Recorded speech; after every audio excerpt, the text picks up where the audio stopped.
and then sign this. she said, holding out a divorce form. She has already signed it herself. Laughing in a high-pitched voice, she added, Goodbye to a loser. I'll be demanding alimony. fine by me.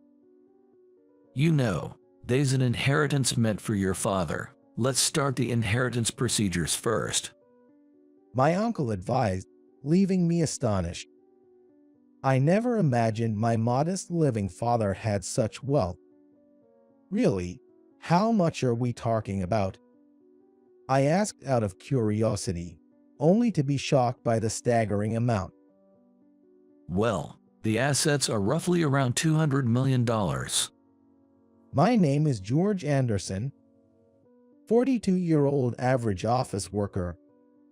I got married 5 years ago, around the time I was promoted to manager. Our office romance culminated in a wedding, celebrated by our colleagues. I spent all my savings on a grand ceremony. Still vividly remembering her radiant beauty and smile, she was the department's darling from the day she joined. Despite not being the best at her job and being somewhat clumsy, her ever-smiling and hard-working demeanor was charming. However, I never thought I'd stand a chance with her, merely admiring from afar. Working together on a project brought us closer, and after mustering the courage to confess my love, she blushed but nodded in agreement. We dated for several years after that, leading to my proposal when I got promoted. Really? I'm so happy. As people say, the engagement ring should be worth 3 months of my salary. I went all out, buying a large Alexandrite ring. She was moved, promising to never take it off. I was head over heels for her, vowing to never let her struggle. She wanted to be a housewife, saying, then, we need to buy a beautiful home. Her radiant smile was enough for me. We searched for properties together, eventually buying a luxurious apartment and going on an overseas honeymoon she desired. Though my savings were nearly depleted, my steady job ensured a comfortable life for us. We planned to save again, especially for future children. I longed for a peaceful, happy family. Coming home to a wife waiting for me, and someday adding children to that picture, living happily as a family, has been my dream for years. Perhaps it stems from losing my parents when I was young. Back then, I was completely caught up in the excitement. Welcoming a beautiful wife as my partner, securing a home to live in as a family, and dreaming of the future that lay ahead. I never imagined it would come to this. A happy family life. That dream was shattered a few years after marriage. Alice was a beautiful and glamorous woman. Dressing up flamboyantly suited her, and walking by her side was enjoyable. However, that feeling lasted only until the end of our honeymoon phase and early marriage. Initially, even the smallest gifts made her happy, but 5 years in, she changed completely. She used to welcome me home. Now, returning to a locked, dark, and silent house became the norm.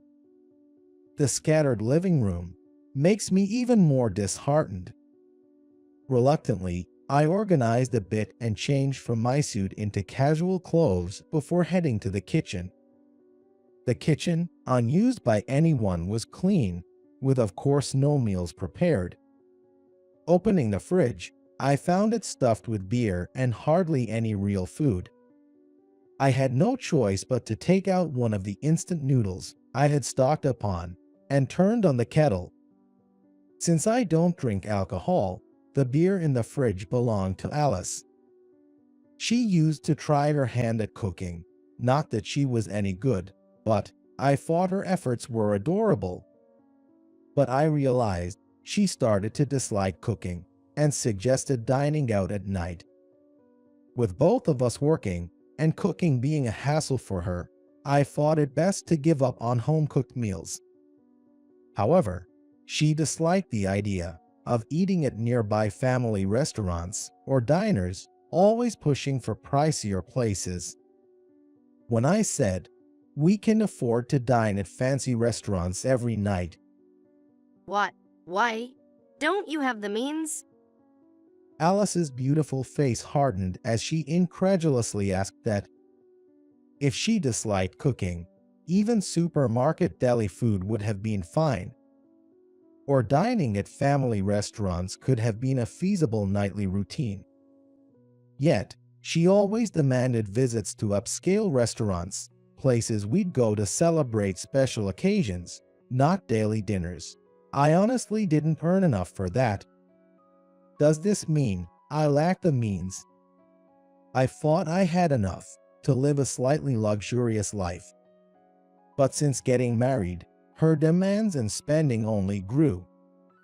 She was probably out having fun again today. Disgusted by her absence past midnight, I tiredly went to bed. She returned just before I had to leave for work in the morning. Alice's late returns became a common occurrence. She'd leave the house, dressed extravagantly. When she returned just as I was about to leave for work, and brushed past me without a glance, saying, "Move, you're in the way," I couldn't say anything, just sighed and left the room. "I'm off." My quiet words were met with silence.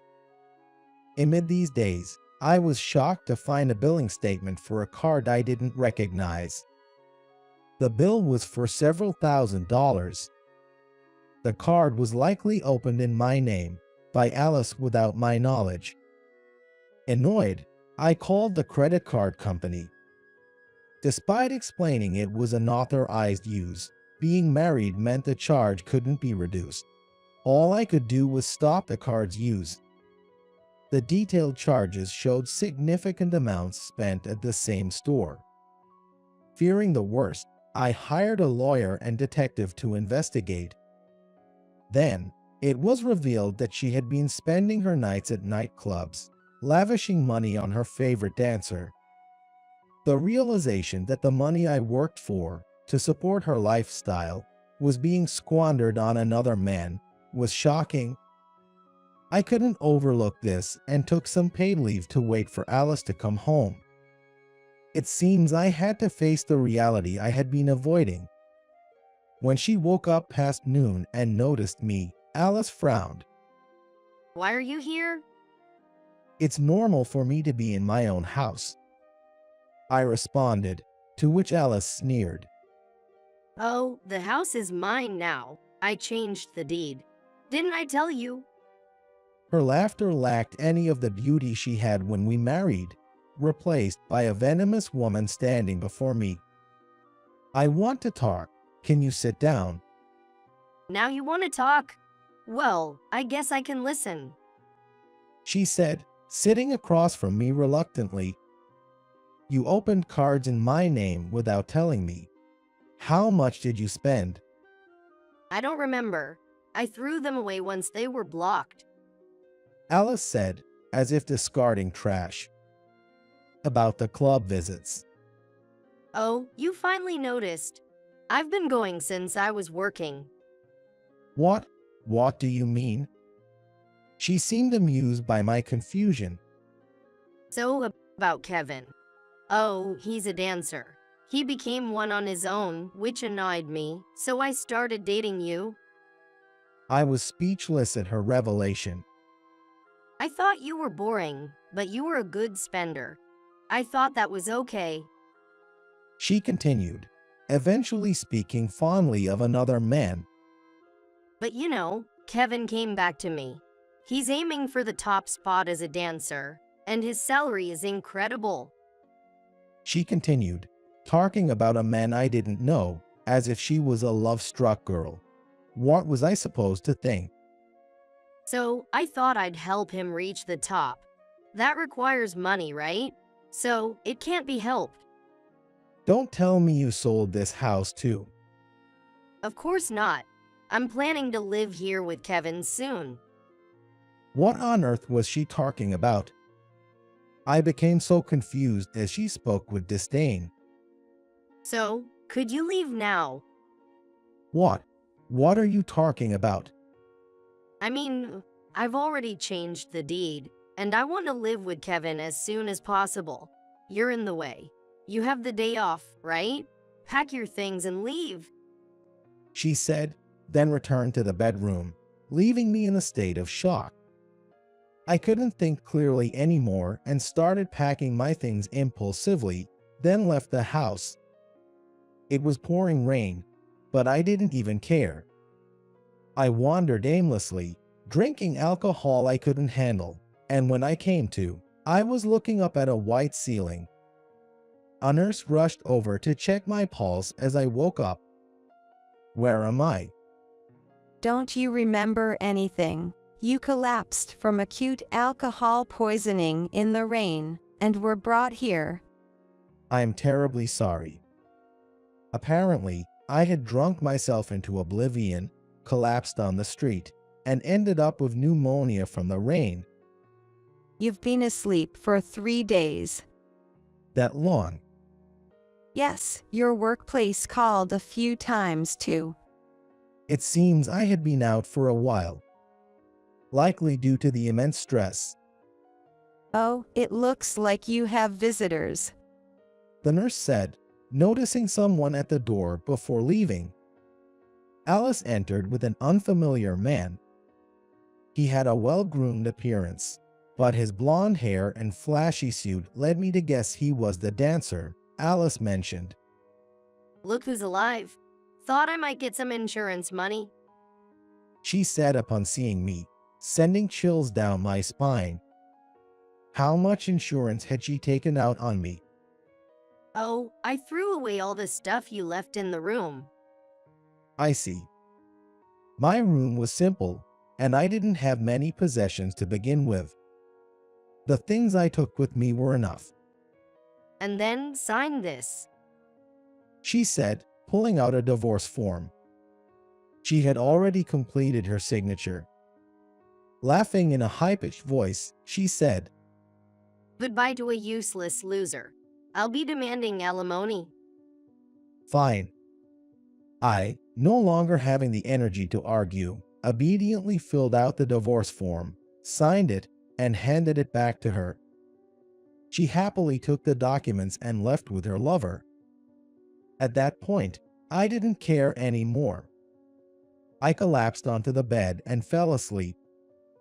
In the days following, 2 unexpected visitors came to see me. One was a police officer, asking if I remembered being pushed by anyone, but I couldn't recall anything. The officer looked puzzled. What was that about? The second was a well-dressed middle-aged man. I didn't know who he was, but he was oddly interested in my past. However, even if asked, I didn't have much of a past to speak of. I lost my parents in an accident when I was young and grew up in foster care without any relatives. The foster homes were often dreadful places, and I have few good memories from them. After graduating high school, I left the foster system, took a gap year to save money, and then went to college. As I recounted my past, the men began to tear up. Excuse me, but who are you? I apologize for not introducing myself sooner. I'm John Smith, your father's brother. In other words, your uncle. What? I had never heard about having relatives. Well, it's possible I was too young to remember, but I had always thought I had no relatives since no one came for me. Your parents, they eloped and got married against the wishes of the family. Back then, your grandfather, my father, was furious. It seems they were truly disowned, even removing my father from the family registry. However, as time passed and my grandfather's anger subsided, he received a letter and a photo from my father, saying, you have a grandson," and he started looking for my parents in hopes of reconciliation. But by that time, the news of my parents' death had reached him. My grandfather was so shocked that he fell ill. Since then, he had been using private detectives to find out how my parents lived and where their grandson had gone. However, my parents had already been memorialized as having no relatives, and it was unknown to which facility I had been sent. You used a detective agency before, right? That's under our control. When your name came up, I had them check, thinking it couldn't be a coincidence. So, you really are my uncle? Yes, that's right. You've been through a lot. From now on, we'll be here to support you. He said with a kind voice, making me want to cry. Maybe it's because I've been alone for so long during hard times. It was the first time someone told me it was okay to feel at ease. Afterward, I shared everything with my uncle. From my marriage to Alice and its betrayal to the current state of affairs. How I was betrayed from the time we were dating, treated purely as a cash cow, and how I ended up losing the apartment I worked hard to buy and drowning in debt. My uncle then patted my head, saying, "You've done well." His hand felt so warm, and I found myself crying. We'll take care of your divorce too, but as much as it's her fault, she's really out of luck. What do you mean? You see, there's an inheritance meant for your father. That's now yours. Let's begin the inheritance proceedings. I was surprised by his words. I never imagined my modest living father had such an inheritance. Really, how much are we talking about? The figure he mentioned in response was astronomical. Well, the assets amount to roughly about $200 million. A week later, I had returned to work. My colleagues congratulated me on my recovery, expressing relief that I was safe. It seemed I had worried them a lot. And with my return, I also reported my divorce, which made my colleagues give me indescribable looks. Their faces, a mix of pity and something unspoken, made me think, well, they knew her true nature. No, more accurately, rumors about her spread after our marriage. Everyone had been considerate, trying to keep the rumors from me, but it turned out Alice had been flirting with other male colleagues as well. In fact, many felt betrayed upon learning of our marriage, probably thinking she chose me because I offered the most lavish engagement ring. However, seeing me happy and apparently successful in my marriage at the beginning, they might have thought it was just a rumor. The women in the office were quite harsh, saying, "We knew she'd turn someone into a cash cow." They were also aware of Alice's reckless spending and her complaints about her boyfriend becoming a dancer. At the time, I was too enamored and about to get married, so they chose to remain silent.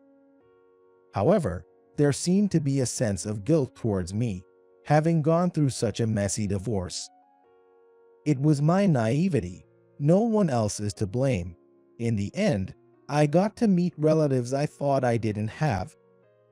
I said with a smile. The atmosphere in the office lightened, and I felt happy to be working here again. After being kicked out of my home, I'm currently living in an apartment owned by the Smith family. I offered to pay rent for the quite nice apartment I was staying in, but was told, Originally, this was part of the inheritance meant for your father. Live here without worry. but surely this luxury apartment itself couldn't be part of my assets, could it? With the mentioned estimate of $200 million, I was just trying to return to some semblance of normalcy amidst these surreal events. That's when my cell phone blared with a call. It was Alice. What could she possibly want with me now? How could you hide assets from your wife? That's the worst. And why should I have to pay alimony? Her shrieking voice blasted from the phone. I was clueless. What are you talking about? The divorce? You should have just silently paid the alimony. Why start a lawsuit? I had been advised by a lawyer that it was better to handle things legally, but with my hospitalization and reconnecting with relatives, I had completely forgotten. I thought the divorce was finalized when she submitted the divorce papers. And you said you had no relatives. What the hell? Grandson of the chairman of the Smith conglomerate. I didn't hear anything about this. The divorce is invalid. Amid her ranting, I couldn't grasp a single thing she was saying, so I silently hung up and blocked her number. After talking with my uncle, we decided to settle things with Alice over the weekend. The restaurant booked was a private room, and when I arrived, Alice and her affair partner were already there, glaring at me. Don't worry, everything has been taken care of. My uncle reassured me, patting my shoulder before we sat down opposite them to start the discussion. But what was there to discuss? We were already divorced, and I had given up everything. So, I did as you wished, divorced and gave up the house. What are you unsatisfied about? Everything. How could someone from the Smith family live so modestly? You were hiding money from me. What are you talking about? I reconnected with my uncle after our divorce. But it seemed she wasn't listening to a word I said. And not paying alimony? What's with suing me in civil court and me having to pay you? I glanced sideways to see my uncle smiling subtly. It appeared my family was handling things. And about the cards, you made them in your name. Why should I have to pay? No, you made them and used them yourself, But they're in your name, so you should pay. she demanded. My uncle calmly addressed her. Regarding that, the cards were not made by George. They were illegally obtained, even if you were married. What? But we shared property, so it's fine. Then, you also have a responsibility to pay. My uncle continued, still smiling. Her affair partner said, Come on, you're rich. Just pay up since you're letting her go. That should settle it, right? with a sleazy grin, interjected. Clearly, such words shouldn't come from her affair partner. So let's not bother with court and just pay up, right? It's all troublesome for you two, isn't it? His one-sided proposal was giving me a headache. However, my uncle's calm words drastically changed the man's demeanor. Well, in that case, let's also address the credit card fraud and marriage scam in criminal court. What? Are you nuts? She just got tired of this fool. But that doesn't change the fact that under the law here, having an affair doesn't mean you have to pay alimony. My uncle continued in a slightly lower voice. Well, we can agree to pay some amount regarding the divorce. However, we can't overlook insurance fraud. What? What do you mean? George, were you aware that the life insurance taken out on you exceeded $2 million? Of course, I had no idea. When I inadvertently turned my gaze to Alice, she avoided my eyes as if trying to escape my stare. Then, we'll withdraw from the civil lawsuit. We'll also pay an appropriate amount. My uncle said as he stood up, urging me to follow. As I got up and headed towards the exit, Seems like if we investigate your past, we'll uncover plenty of dirt. We'll be filing this as a criminal case, so be prepared. my uncle left those chilling words for the two of them and exited the restaurant with me. Things moved quickly after that. My uncle had prepared all the necessary procedures, and I was in a position where I just had to file the lawsuit, which surprisingly went smoother than I had anticipated. We sued Alice and Kevin for attempted insurance fraud among various other charges. The fact about the insurance was especially terrifying since I had no idea about it. On the day, I was kicked out during the heavy rain.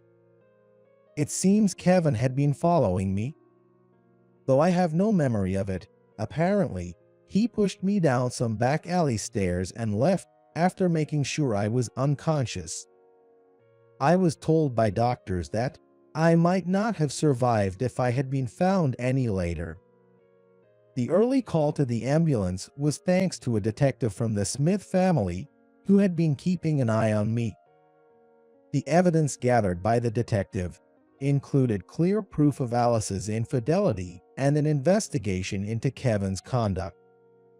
The documents collected by the Smith family to investigate me contained various proofs, such as Alice's collusion with a judicial scrivener to take over the house rights and their plans for insurance fraud, making it likely that they would be sentenced to actual prison time.